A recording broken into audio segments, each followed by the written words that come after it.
Hello, and welcome to Black in Laguna Woods, a series that honors the voices, stories, and legacies of African American leaders and residents who have helped shape our community with strength, resilience, and purpose.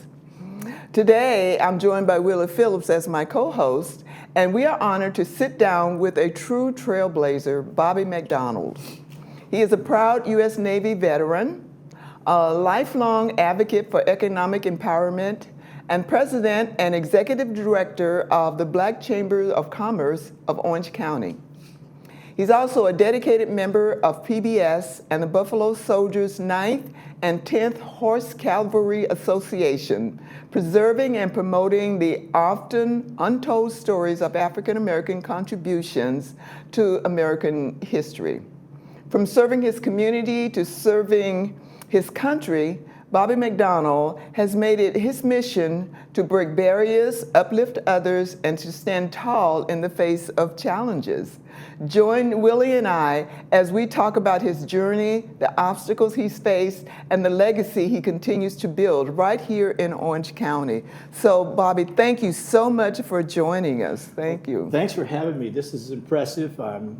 This is a wonderful opportunity to tell a story, a wonderful opportunity to meet new friends and be involved and connect some more dots with our history that's untold that most people don't know about, that I love telling.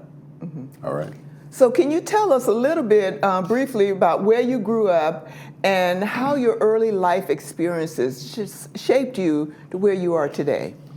I'm a LA native, grew up in Watts, California. I got a chance to, I'm old enough to have ridden the red car. I'm blessed that I had a chance to go to schools in the LA City School District that allowed me to have the ability to mingle, mix, and learn from a diverse group of kids. Don't care what color you were, don't care what race you were, what culture you were, I was immersed into it. And because of that, I am what I am today. And I'm blessed. I'm glad I went to 99th Street School. I'm glad I went to Gompers. I'm glad I went to Washington High, although we were first in war, first in peace, and last in Southern League. but again, it was impressive to do that. A little bit more about my background, if you want. I got a chance to graduate from Washington High. Went to LA Harbor College for a year. Okay, and managed to really realize that. I majored in dominoes and bid whist up in the Seahawk Center, so I matriculated to the United States Navy, who could take my grades at that point in time. I did get a chance to stay local, kind of, when I graduated, got out of the boot camp. I was on San Clemente Island on the crash crew for planes and those types of things over there for the Navy. And then I went to Vietnam twice. I was in Vietnam in '67 and '68. That's and again, that was a wonderful learning experience, going into the Philippines, going to Guam, going into Vietnam. A whole lot different aspect of growing up, because when you hear the stories about Watts or these other places that are ghettos, and then you go to the Philippines or you go to Vietnam or any of those countries, you go, wow, what I had was awesome compared to what these individuals are living with. And I don't mean it in a disparaging way, it's just in my mind. I mean, I'm literally seeing, other than in National Geographic, water buffaloes and all that, it's real. Houses on stilts, the rice paddies. You don't have that in California, you don't have that. And again, I'm just starting to feel it. It was a worthwhile experience for me, even going to Japan. No, it's a whole different ball game out there when you get away. People should learn how to travel, especially at a younger age, so you can really appreciate what you have. Came back, needless to say, from the war, and my value of the education was just sky high. I mean, I knew that I had to graduate. I'm very, very blessed to have had a grandfather, the grandfather I knew, that graduated from Florida A&M. He was a rattler, okay? And then I had relatives that, he wanted me to graduate, and that was the big thing. So I came back, went to LA Harbor College, and I wound up becoming student body president and all that kind of good stuff and playing on the basketball team. But again, it was one of those things that I needed to get the education. Looked at some different schools in LA, worked with some different people, but I wound up coming out to Cal State Fullerton in August of 1970.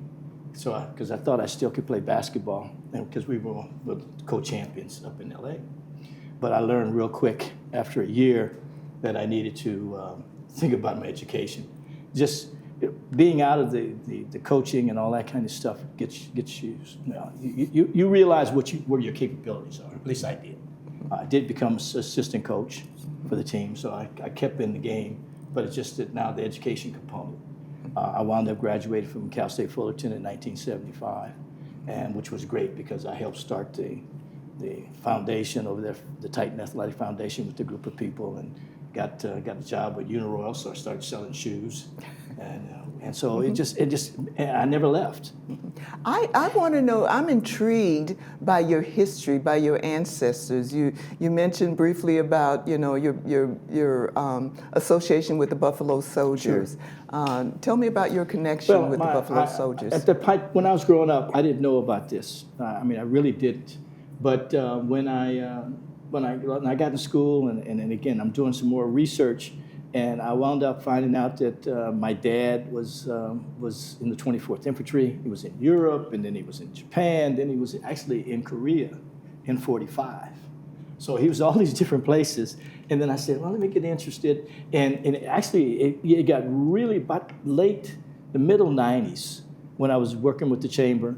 I got more involved with it because I started realizing the Tuskegee Airmen, Buffalo Soldiers, and those kinds of guys that were around here. In fact, actually, we had some Tuskegee Airmen that lived right here in Laguna Woods. In fact, I saw Mitch Higginbotham. He passed away, but he was here. And so I started bringing him into the Black Chamber banquet, and I used the banquet to do history. So every year there's a historical theme when I took over in 95. And made it so that we could drag out some part of our history and something from Orange County. I was looking for some things for my dad, and looking for some things, and I looked at the Louisiana rolls for the military. I found those, and there was 2 Vavasours listed on the Louisiana rolls for the War of 1812, and that's my mother's maiden name. That's my family name for Louisiana. So I'm digging now more. Then I found out my dad was a master sergeant. 3 of my other uncles were master sergeants. But the crown jewel, as I mentioned the other day, was I found out my Aunt Virginia was one of the first black nurses in the United States Army as an officer in 1943, thanks to Eleanor Roosevelt and Mary McLeod Bethune, which was now a connection to really the black history, because you hear Harriet Tubman and the rest of them, okay, but now it's right there in front of me. So I'm just watching this legacy go. And it was just interesting. And again, it's our history, but it's told, I'm telling it now, from a perspective that I've learned more about it. I've learned about the education. And I think when I say education, when you look at in 1866 when the land grants came out, the 62nd and 65th Colored Infantry, because they hadn't become Buffalo Soldiers or they hadn't become troops in the United States Army until 1866. Can I interrupt? Sure. A few times you mentioned Buffalo Soldiers. Someone might not know what a Buffalo Soldier is or how they got the name. All right, I'm glad you cut me off just in time. Okay. Okay, because that's how it started. In 1866, July 26, 1866, Grant, Sherman, and Sheridan got together and they reformed the United States Army. And they had over 200,000 black troops, colored troops. And so what they did was they put 2 groups together, 9th and 10th, created the 9th and 10th Horse Cavalry. So those were horse cavalry. And the rest were infantry. They had a 38th, 39th, 40th, and 41st. And then 3 years later, they combined it to 24th and 25th Infantry.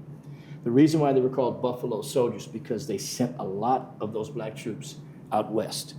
We just went to a function last week where we did Juneteenth. Yeah. Part of that sending out west was having Granger come into Corpus Christi, go into Galveston with close to eventually 5,000 to 10,000 troops, but he came in with 500 to free the slaves in Galveston and on June 19th. Having said that, they became Buffalo soldiers because they were out here building the towns. They were protecting the settlers against the Indians and all the other things. They helped build these towns. They helped build these forts out here. And during the Indian Wars, when they were out there, the Indians noticed that they had the coarse hair and the color. And then sometimes when they used the buffalo coats and they were wearing them, they looked like buffalo. So that's why the Native Americans always called them buffalo soldiers. That's how they got the nickname Buffalo Soldiers. So basically, it didn't come about until 1866. But when they broke them all up and put them out here.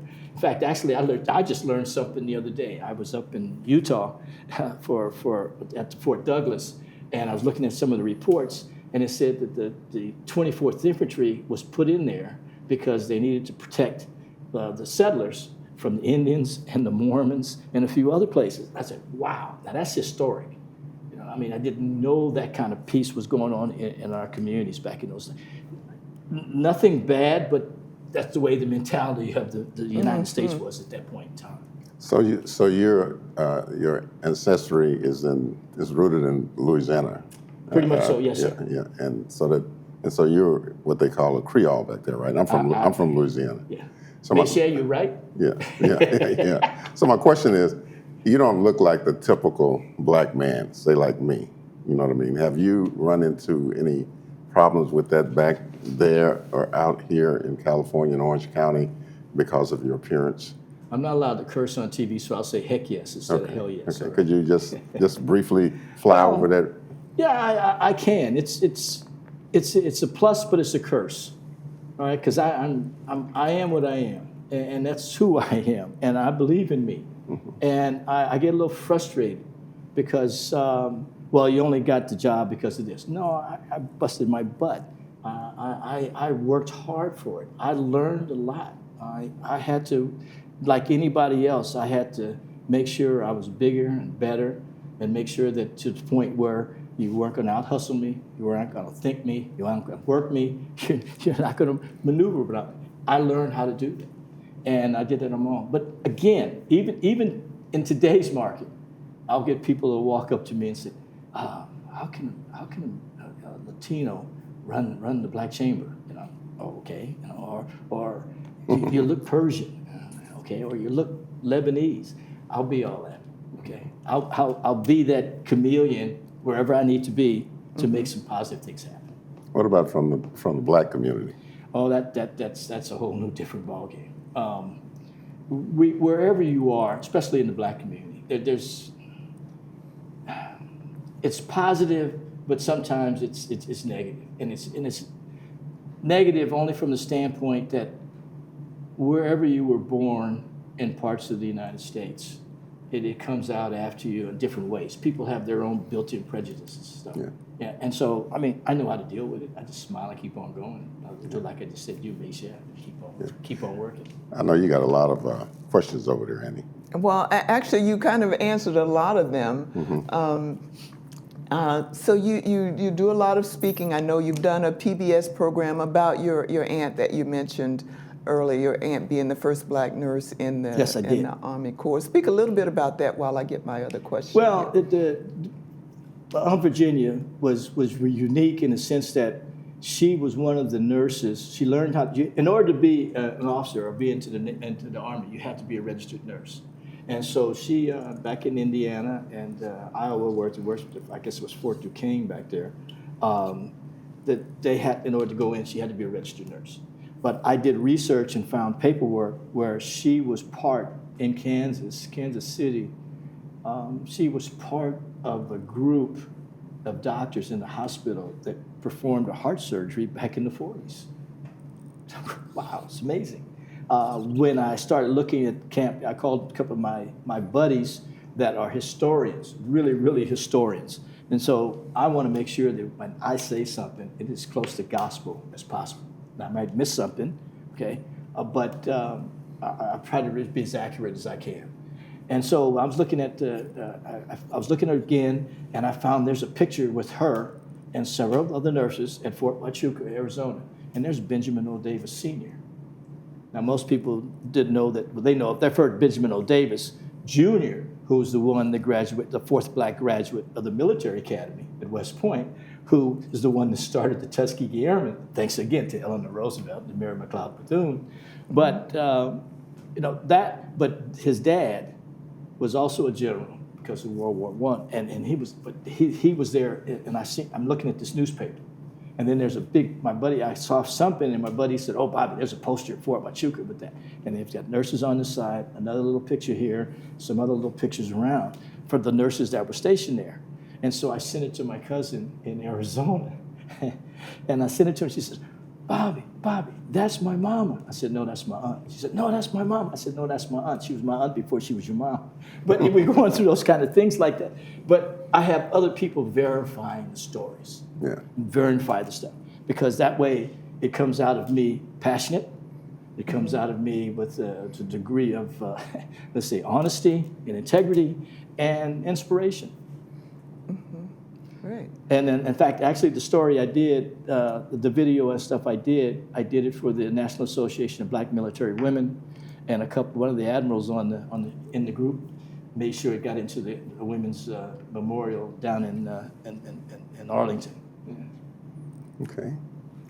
So in a time, well, this program originated and it was called Black in Laguna Woods, and so the African American Heritage Club is moving this program into a higher level, raising awareness about racism, about the way blacks were treated, and so in order to not perpetuate the negative, and raise up some of the positives about our history and our culture, what do you see are some of the most important things that, as a club, a small club here in Laguna Woods, some of the kind of educational opportunities or topics that we can bring about in this platform?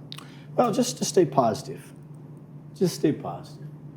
Now, when you say positive, expound on staying positive. Well, when I say positive, I stop and think on occasions. When I took over as president of the Black Chamber and I've been involved with the Chamber since 1990. Okay, I've been involved with it because actually the group that was involved with it at that time was doing a Black role model calendar. The ladies there were doing that, back in those days. Those kinds of things are positive because I didn't know some of those brothers. There were sisters or brothers in the group, but I got a chance to learn that they were there. And there were some really nice guys in the room in that group that were doing some different things in the community. And that's why being part of the chamber, and I really got deep into it because of Dr. Cobb at Cal State Fullerton and Dr. Gordon at Cal State Fullerton when they came in. I mean, whoever thought that in Orange County history, you'd have two black presidents back to back, both going to historical black colleges. Dr. Cobb went to Talladega, and Dr. Gordon went to Xavier. So there's those positive things that they were looking at me to help out with the chamber with Cal State Fullerton. I have a question. So you're over the Black Chamber of Commerce, right, in Orange County? Yeah. Is there a white Chamber of Commerce in Orange County? Everybody asks me that. Well, let's put it this way. Every now and then when I'm doing the banquet, I'll get the crazies that call me and leave that message. Yeah. Okay, and politely, I wish they would leave a phone number because I would call them back. But the bottom line is, basically, all our chambers are kind of mixed. I would say the Black Chamber is mixed. We're all mixed. The purpose of a chamber is to help businesses grow in your different communities. Right. Okay. You mentioned this about 20 years ago, 15 years ago. I helped start the Orange County President's Council. And so what we did was we got all the ethnic chambers, the Chinese, the Asian Business Association, the Vietnamese, the Filipino, the Hispanic, we all got together with the President's Club so that we would be able to take our information, put together a calendar so we wouldn't step on each other's toes. So we knew when the Hispanic Chambers banquet was, the Asian Business Association, the the Vietnamese, China, we knew that, and we partnered and went to each one of those events. That's what we started about 20 years ago. And all of you work well together. Oh, we doggone right. Yeah. And when I get that, I kind of smile because we all have these corporations involved. We have all that because that's part of the diversity, part of our community. The culture is part of our business community, is to make sure these different things happen. Yeah. And to take it a step further, about 4 years ago in the Orange County Business Council, Orange County Business Journal, I made sure that we started a diversity DEI piece in the Orange County Business Journal, and we highlighted those different black businesses and stuff and corporations that were here. And so it continues, kind of stops right now, but I'll figure another way to make it work. But when someone comes to me and says, where's the white chamber? And my initial response is that they're all white, even mine. Now, where do we go from here? Yeah. Okay? Very That's good. but the point is, we've done this. It's been iterations of stuff now. Now we've got the small business diversity network, which is a few more of us involved in it. And things have changed. Each one of our communities in the county has changed. The demographic has changed. We have our moderator, okay? A host today is one of the six black councilwomen or council people in the county, or Mayor Pro Tem now. So and then you got Latanya Dobie down in Los Alamitos. So we highlight that during Black History Month when I do my Future Leaders Luncheon and bring the schools in and highlight all the kids that are coming in so they know what this history is. So it continues. Okay. So what I'm getting from your answer, which by the way is an excellent answer, thank you for the props for me. In terms of the Black Chamber, you're not saying we don't need a Black Chamber. What you're saying is we have a chamber that's all inclusive, and if there is a need for something that focuses on a different ethnicity, then the chamber also honors that. And then the other part of that is, it's not time to throw out the Black Chamber. It's not time yet to throw out the word black. It's not time yet to not honor black. The unfortunate piece here is people work well with their own entities, their own cultures, their own groups. But it's also knowing if you're going to do big business. Now, and again, when it comes to the big measures and the assembly people and the senators that go up, they're looking for things. That helps our different communities. I mean, we try to make sure that everyone is comfortable, everyone is happy, we can do business together, and especially in a place that usually wasn't that kind of friendly. All right. The only little conflict we used to have was the Black History Month would fall right in the middle of Lunar New Year, and so we would have some different things. But again, when you look at the diversity of our county and the diversity of the groups, I was shocked when we got together with the Chinese Chamber to do a little opening and stuff. They brought in a dragon group from Fresno, and all 7 of those guys were all black. They were black Chinese individuals. But we're all mixed. You asked me about being Creole. I mean, black, Irish, Catholic, French, Creole with Jamaican descent. That's me. Yeah. I love me, though. Wow. I love it too. Yeah. So you mentioned earlier, and thank you for attending our Juneteenth celebration this It was past awesome. weekend. It was a great feeling. Yeah, and our theme was honoring the anniversary of World War II. We were there too. Yeah. And that was our theme, is to honor the black contribution from the Buffalo Soldiers to the Tuskegee Airmen, the women in the mailroom, and all of that. So I feel really excited and compelled to continue putting our history out there, our stories out there, not to blame anybody for anything, but to let the world know this is what happened. We are a world, we are a nation because all of us contribute. And what Black in Laguna Woods does, for me and for the African American Heritage Club, is just a reminder that we all contributed, and we want to be recognized and know that no one walks through this path alone, and yet we can't be successful if part of what got us here is hidden away. And so that's my goal in terms of being president of the African American Heritage Club and also being a part of this program is to just bring out our stories, uplift and shed light on, even if it's a sad story, because slavery was sad. There was a lot of injustice going on. There was a lot of stuff. And it happened, and we can't erase it. But we can say, my ancestors were slavery, but here I am. Like you said, I'm proud of me. And, the mindset that my parents had is totally different from the mindset that I have now. So, I know who I am. They did what they had to do at the time. Exactly. And Okay. so, that's the charge that Yeah. they've given me. That's the charge that I've taken on, is to do what I can with what I have. Let me interject something. You asked me about Buffalo Soldiers, what people would know about the Buffalo Soldiers.